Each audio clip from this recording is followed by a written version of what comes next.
Hello sir. नमस्ते जी, बोला. Vacuum थेरपीने लिंगाचा आकार वाढवता येतो का, त्याबद्दल माहिती द्या. खूप छान. तुमचं वय सांगा मला.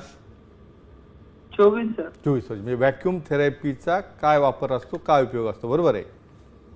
लिंगाचा आकार वाढवता. त्याच्यामुळे तुम्हाला स्पेशली आकार वाढवण्यासाठी याचा वापर होतो का सांगायचं, बरोबर आहे? हा सर. ठीक आहे, सांगूया. हे बघा, व्हॅक्यूम थेरपी काय असते ते थोडक्यात मी ह्याच सांगतो.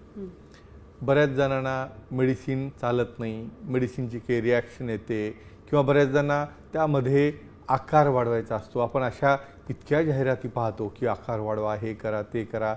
मित्रांनो, एक महत्त्वाची गोष्ट सांगतो. नॅचरल गोष्टीला नॅचरल पद्धतीनेच तुम्ही स्टिम्युलेट केलं त्यामध्ये वाढते.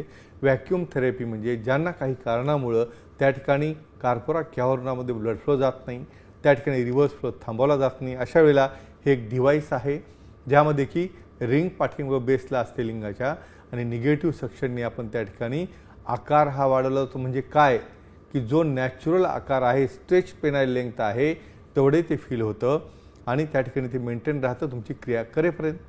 आता दुसरा प्रश्न आला, आणि आकार वाढतो का? हा तात्पुरता इरेक्शन होऊन कठोरता येऊन जो वाढतो तेवढाच वाढतो, पण आणखी वाढ पाहिजे असेल, जसं आपण ओ शॉट थेरपी पाहिलं तशी पी शॉट थेरपी असते, त्यामध्ये प्लेटलेट इंजेक्ट करून मग व्हॅक्यूम थेरपी दिली तर नक्कीच गर्थ आणि लेंथ त्यामध्ये फरक पडतो. पण सेक्सॉलॉजिस्ट, अँड्रॉलॉजिस्ट यांच्या मार्गदर्शनाखालीच आणि हार्मोनल थेरपीसोबत हे केलं तर हे शक्य आहे.